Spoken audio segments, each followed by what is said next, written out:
Indian law series topic 9 union versus state and practical federalism. మొదటగా అసలు భారతదేశం federal దేశమా unitary దేశమా? అయితే భారతదేశాన్ని రాజ్యాంగం ఆర్టికల్ 1 ప్రకారం ఏ యూనియన్ ఆఫ్ స్టేట్స్ అని పిలుస్తుంది. అంటే మన దేశం పూర్తిగా యూనిటరీ కాదు, పూర్తిగా ఫెడరల్ కూడా కాదు. ఇది ఫెడరల్ లక్షణాలు మరియు యూనిటరీ శక్తులు కలిపిన మిశ్రమ వ్యవస్థ. దీని అర్థం కేంద్ర ప్రభుత్వం ఉంది, రాష్ట్ర ప్రభుత్వాలు ఉన్నాయి, ఇద్దరికీ అధికారాలు ఉన్నాయి. కాని అవసరమైతే దేశ ఐక్యత కోసం కేంద్రానికి ఎక్కువ శక్తి ఇస్తారు. దీనినే ప్రాక్టికల్ ఫెడరలిజం అంటారు. పుస్తకాల్లో కాదు, వాస్తవ పాలనలో పనిచేసే ఫెడరలిజం. 7th షెడ్యూల్ అంటే ఏమిటి? భారత రాజ్యాంగంలోని 7వ షెడ్యూల్లో కేంద్రం మరియు రాష్ట్రాల మధ్య చట్టాలు చేసే అధికారాలు ఎలా పంచుకోవాలో వివరించారు. సింపుల్గా చెప్పాలంటే దేశంలో ఏ విషయం మీద ఎవరు చట్టం చేయాలి అన్నది 7వ షెడ్యూల్ నిర్ణయిస్తుంది. ఇది ఆర్టికల్ 246తో కలిసి చదవాలి. ఆర్టికల్ 246 చట్టాధికారాల విభజనను చెబుతుంది. 7వ షెడ్యూల్ ఆ అధికారాల లిస్టును ఇస్తుంది. 7th షెడ్యూల్ 3 లిస్ట్స్ ఎందుకవసరం? Union list, state list, concurrent list. Article 246 distribution of legislative powers చెబుతుంది. ఎందుకంటే భారతదేశం పెద్ద దేశం, భాషలు వేరు, సంస్కృతులు వేరు, సమస్యలు కూడా రాష్ట్రానికో విధంగా ఉంటాయి. అన్ని విషయాలు కేంద్రం మాత్రమే నిర్ణయిస్తే స్థానిక అవసరాలు నిర్లక్ష్యమవుతాయి. అన్ని విషయాలు రాష్ట్రాలకే వదిలితే దేశ ఐక్యత ప్రమాదంలో పడుతుంది. అందుకే రాజ్యాంగం అధికారాలను 3 జాబితాలుగా విభజించింది. ఏ యూనియన్ లిస్ట్, జాతీయ ప్రాముఖ్యత ఉన్న అంశాలు. ఎగ్జాంపుల్స్: డిఫెన్స్ అంటే రక్షణ, ఫారిన్ అఫేర్స్ అంటే విదేశాంగ విధానం, రైల్వేస్, కరెన్సీ, బ్యాంకింగ్. దీని లాజిక్: ఇవి దేశ భద్రత మరియు దేశ ఐక్యతకు సంబంధించినవి. రాష్ట్రాల మధ్య వేరువేరు విధానాలుంటే దేశం బలహీనపడుతుంది. అందుకే ఈ అంశాలపై కేంద్రం మాత్రమే చట్టం చేస్తుంది. బి స్టేట్ లిస్ట్, రాష్ట్రాలకు సంబంధించిన స్థానిక అంశాలు. Examples: police, public order, public health, agriculture. దీని లాజిక్: పోలీస్ వ్యవస్థ, శాంతిభద్రతలు ప్రతి రాష్ట్రంలో పరిస్థితులు వేరేలా ఉంటాయి. ఒకే విధమైన చట్టం అన్ని రాష్ట్రాలకు సరిపోదు. అందుకే ఈ అంశాలపై రాష్ట్రాలకు స్వతంత్ర అధికారం ఇచ్చారు. సి కాంకరెంట్ లిస్ట్, ఇద్దరికీ సంబంధించిన అంశాలు. Examples: education, marriage and diverse, forests, criminal లా. దీని లాజిక్: ఈ అంశాల్లో దేశవ్యాప్తంగా ఒకే ప్రామాణికాలు అవసరం. కానీ రాష్ట్రాల అవసరాలకు తగ్గట్టు మార్పులు కూడా అవసరం. అందుకే కేంద్రం మరియు రాష్ట్రం ఇద్దరూ చట్టం చేయగలరు. 2 కాంకరెంట్ లిస్ట్లో కాన్ఫ్లిక్ట్ ఎందుకు కేంద్రం వైపు వంగుతోంది? Article 254 shows what to do if inconsistency between central and state laws. Concurrent లిస్ట్లో కేంద్రం చట్టం చేసింది, రాష్ట్రం కూడా చట్టం చేసింది. రెండిటిలో విరుద్ధత వస్తే ఏది అమల్లో ఉండాలి? ఆర్టికల్ 254 ఏమి చెబుతోంది? కాంకరెంట్ లిస్టు విషయంలో కేంద్ర చట్టం మరియు రాష్ట్ర చట్టం మధ్య విరుద్ధత వస్తే కేంద్ర చట్టానికే ప్రాధాన్యం ఉంటుంది. దీని అర్థం విద్య, వివాహం వంటి అంశాలు దేశవ్యాప్తంగా ఒకే విధంగా ఉండాలి. ఒక రాష్ట్రంలో ఒక విధానం, మరో రాష్ట్రంలో మరో విధానం ఉంటే ప్రజలకు గందరగోళం తలెత్తుతుంది, దేశ ఐక్యతకు భంగం కలుగుతుంది. అందుకే unity of nation is greater than autonomy of state అనే సూత్రం ఇక్కడ పనిచేస్తుంది. ప్రాక్టికల్ ఎగ్జాంపుల్: వివాహ వయసు విషయంలో కేంద్రం ఒక చట్టం తీసుకొస్తే రాష్ట్రం వేరే వయసు నిర్ణయిస్తే దేశవ్యాప్తంగా ఏకరీతి ఉండదు. అందుకే కేంద్ర చట్టానికే ప్రాధాన్యం ఉంటుంది. 3 రెసిడ్యువల్ పవర్స్, జాబితాల్లో లేని విషయాలు ఎవరి చేతిలో ఉంటాయి? కొత్త కొత్త విషయాలు వస్తుంటాయి. ఉదాహరణకు cyber crime, digital currency, AI నియంత్రణ. ఇవి రాజ్యాంగం రాసినప్పుడు లేవు. రాజ్యాంగం ఏమి చెబుతోంది? జాబితాల్లో లేని విషయాలపై కేంద్రానికి అధికారం ఉంటుంది. దీని అర్థం భవిష్యత్తులో వచ్చే కొత్త సమస్యలను దేశవ్యాప్తంగా ఒకే విధంగా నియంత్రించేందుకు కేంద్రానికి అదనపు శక్తి ఇచ్చారు. ఇది భారతదేశాన్ని బలమైన యూనియన్గా ఉంచే లక్షణం. 4 bicameral states versus unicameral states, రాష్ట్రాలకు 2 సభలు ఎందుకు కొన్నిచోట్ల మాత్రమే? Article 169 creation or abolition of legislative council. అన్ని రాష్ట్రాలకు 2 సభలు అవసరముండదు. చిన్న రాష్ట్రాలకు 1 సభ అయిన లెజిస్లేటివ్ అసెంబ్లీ సరిపోతుంది. పెద్ద రాష్ట్రాలకు చట్టాలపై లోతైన చర్చ అవసరం ఎక్కువగా ఉంటుంది. ఆర్టికల్ 169 ఏమి చెబుతోంది? ఒక రాష్ట్రం లెజిస్లేటివ్ కౌన్సిల్ అంటే అప్పర్ హౌస్ కావాలంటే ఆ రాష్ట్ర లెజిస్లేటివ్ అసెంబ్లీ ప్రత్యేక తీర్మానం చేయాలి. కేంద్రం ఆమోదంతో ఆ రాష్ట్రానికి 2 సభలు ఏర్పడతాయి. దీని అర్థం రాష్ట్ర అవసరాల్ని బట్టి శాసన నిర్మాణం మారుతుంది. ఇది ఫ్లెక్సిబుల్ ఫెడరలిజంకి ఉదాహరణ. ప్రాక్టికల్ ఎగ్జాంపుల్: ఉత్తరప్రదేశ్ లాంటి పెద్ద రాష్ట్రాల్లో 2 సభలు ఉండడం వల్ల చట్టాలపై లోతైన పరిశీలన జరుగుతుంది. చిన్న రాష్ట్రాల్లో 1 సభ సరిపోతుంది, ఖర్చు తగ్గుతుంది, పని వేగంగా జరుగుతుంది. 5. ఎమర్జెన్సీ సమయంలో ఫెడరల్ బ్యాలెన్స్ ఎలా మారుతుంది? సాధారణ పరిస్థితుల్లో కేంద్రం మరియు రాష్ట్రాలు తమ తమ పరిధిలో పనిచేస్తాయి. కానీ దేశానికి ప్రమాదం వచ్చినప్పుడు కేంద్రానికి ఎక్కువ అధికారాలు వస్తాయి. దీని అర్థం సాధారణంగా భారత్ ఫెడరల్ దేశంలా పనిచేస్తుంది. అత్యవసర పరిస్థితుల్లో యూనిటరీ దేశంలా మారుతుంది.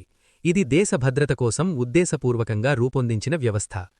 Final summary topic 9 essence. భారతదేశం ఒక ప్రాక్టికల్ ఫెడరల్ సిస్టమ్. అధికారాలు 3 జాబితాలుగా విభజించబడ్డాయి. కాంకరెంట్ లిస్ట్లో కేంద్రానికి ప్రాధాన్యం ఉంటుంది. దేశ ఐక్యత కోసం రాష్ట్రాల అవసరాల్ని బట్టి శాసన నిర్మాణం మారుతుంది. ఫెడరలిజం అంటే కేవలం అధికారాల విభజన కాదు, దేశ ఐక్యత మరియు రాష్ట్ర స్వయంపాలన మధ్య సమతుల్యతే అసలైన ఫెడరలిజం. అందుకే అంటారు, Indian federalism is not rigid, it is flexible and practical. ఇప్పుడు మనం Indian law series topic 10 executive, the real power structure. మొదటగా అసలు ఎగ్జిక్యూటివ్ అంటే ఏమిటి? ఎవరి చేతిలో నిజమైన అధికారం ఉంటుంది? మన దేశంలో 3 శాఖలున్నాయి. లెజిస్లేచర్ అంటే చట్టాలు చేస్తుంది, ఎగ్జిక్యూటివ్ అంటే చట్టాలను అమలు చేస్తుంది, జ్యుడిషియరీ అంటే చట్టాలకు అర్థం చెబుతుంది. ఈ టాపిక్లో మనం చూసేది ఎగ్జిక్యూటివ్లో ప్రెసిడెంట్ పాత్ర ఏమిటి, ప్రైమ్ మినిస్టర్ ఎందుకు నిజమైన అధికారి, కౌన్సిల్ ఆఫ్ మినిస్టర్స్ ఎలా పనిచేస్తుంది. పుస్తకాల్లో ప్రెసిడెంట్కి చాలా అధికారాలు కనిపిస్తాయి, కానీ వాస్తవ పాలన ఎవరి చేతిలో ఉంటుంది? ఇదే ఈ టాపిక్ యొక్క core. 1. President, power without power. పేరుకే అధికారి ఎందుకు? పుస్తకాల్లో చూస్తే ఆర్టికల్స్ 52-62 ప్రెసిడెంట్ భారతదేశ హెడ్ ఆఫ్ స్టేట్, చట్టాలకు ఆమోదం, ప్రధాని నియామకం, గవర్నర్ల నియామకం, అత్యవసర అధికారాలు, ఇలా చాలా అధికారాలు కనిపిస్తాయి.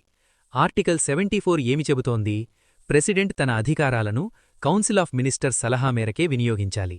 దీని అర్థం ప్రెసిడెంట్ ఎన్నికైన నాయకుడు కాదు, ప్రజలచే ఎన్నికైన ప్రభుత్వం కాకుండా ఒక వ్యక్తి స్వతంత్రంగా పాలించకూడదు. అందుకే రాజ్యాంగం నిజమైన అధికారాన్ని ప్రజలచే ఎన్నికైన ఎగ్జిక్యూటివ్ అంటే ప్రైమ్ మినిస్టర్ మరియు కౌన్సిల్ ఆఫ్ మినిస్టర్స్ చేతిలో ఉంచింది. ప్రాక్టికల్ మీనింగ్: ప్రెసిడెంట్ రాజ్యాంగ పరిరక్షకుడు, రాజకీయాలకు దూరంగా ఉండే తటస్థాధిపతి. ప్రభుత్వ నిర్ణయాలపై ఒకసారి తిరిగి ఆలోచించమని సూచించే అవకాశం ఉన్నా చివరికి ప్రభుత్వ సలహానే అనుసరించాలి. అందుకే అంటారు, president equal to nominal executive, కానీ constitutional guardian. 2. Prime minister, why real executive head. Prime minister ఎలా వస్తాడు? ప్రజలు లోక్సభ ఎన్నికల్లో పార్టీని ఎన్నుకుంటారు. మెజారిటీ మద్దతు ఉన్న పార్టీ నాయకుడే ప్రైమ్ మినిస్టర్ అవుతాడు. దీని అర్థం ప్రజల విశ్వాసం ప్రైమ్ మినిస్టర్ వద్ద ఉంటుంది. ప్రభుత్వ నితాయాలు, పరిపాలనా దిశ, అభివృద్ధి ప్రణాళికలు అన్నీ ప్రైమ్ మినిస్టర్ ఆధ్వర్యంలోనే నిర్ణయించబడతాయి. ప్రాక్టికల్ వర్కింగ్: మంత్రుల ఎంపిక, శాఖల కేటాయింపు, క్యాబినెట్ సమావేశాల ఎజెండా, ప్రభుత్వ ప్రాధాన్యతలు ఇవన్నీ ప్రైమ్ మినిస్టర్ నిర్ణయిస్తాడు. అందుకే ప్రైమ్ మినిస్టర్ని real executive head or head of government అంటారు. Conceptual point: president equal to nominal head, prime minister equal to real executive head. ఒకరు ప్రతీకాత్మక అధిపతి, మరొకరు వాస్తవ పాలకుడు. ఇది ప్రజాస్వామ్యంలో అధికార కేంద్రీకరణను నివారిస్తుంది. 3. Council of ministers, government as a team. Executive అంటే ఒక్క ప్రైమ్ మినిస్టర్ మాత్రమే కాదు, ప్రైమ్ మినిస్టర్తో పాటు కౌన్సిల్ ఆఫ్ మినిస్టర్స్ ఉంటుంది. కౌన్సిల్ ఆఫ్ మినిస్టర్స్లో ఎవరుంటారు? క్యాబినెట్ మినిస్టర్స్, కీలక శాఖలు, home, finance, defence. Ministers of state, సహాయ మంత్రులు, డెప్యూటీ మినిస్టర్స్ కొన్ని సందర్భాల్లో. క్యాబినెట్ అనేది అసలు రియల్ పాలన జరిగే పవర్ సెంటర్. 4. కలెక్టివ్ రెస్పాన్సిబిలిటీ, ప్రజాస్వామ్యానికి కవచం.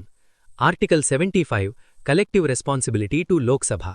ఆర్టికల్ 75 ఏమి చెబుతోంది? కౌన్సిల్ ఆఫ్ మినిస్టర్స్ లోక్సభకు కలెక్టివ్గా జవాబుదారీ. అంటే ఒక మంత్రి తప్పు చేస్తే అది వ్యక్తిగత తప్పు కాదు, మొత్తం ప్రభుత్వ వైఫల్యంగా పరిగణిస్తారు. పార్లమెంటు ముందు ప్రభుత్వం ఒక యూనిట్లా నిలబడాలి. ప్రాక్టికల్ ఎగ్జాంపుల్: ఒక శాఖలో పెద్ద స్కాండల్ బయటపడితే ప్రతిపక్షం మొత్తం ప్రభుత్వాన్ని ప్రశ్నిస్తుంది. అవసరమైతే నో కాన్ఫిడెన్స్ మోషన్ వేస్తుంది. అప్పుడు ప్రభుత్వం మొత్తం పడిపోవచ్చు.